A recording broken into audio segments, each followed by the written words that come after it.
কি রান্না হচ্ছে বলুন তো? আমরা দিয়ে নারকেল কুচি রান্না হবে, কাঁচামরিচের তরকারি, হলুদ ছাড়া।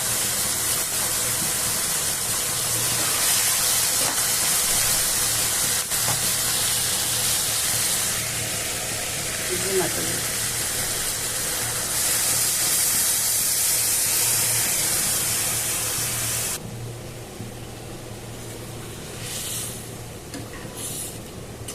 আমাদের খুলনার মানুষের খুব পছন্দের একটা খাবার নারকেল কুচি আমরা আর ডিম দিয়ে। অবশ্য আমরাগুলো ছোট ছোট থাকলে আস্ত দিই, কিন্তু আমরা বড় তো, মানে বুড়ো হয়ে গেছে শক্ত, এই কারণে কেটে কেটে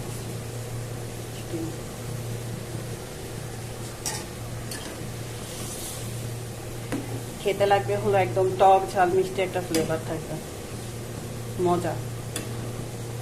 যারা খান নাই তারা বাসায় ট্রাই করে দেখতে পারেন। আর আমার খাওয়ার দিকে লোভ দিয়ে না, বুঝছেন? ভালো থাকেন সবাই, আল্লাহ হাফেজ।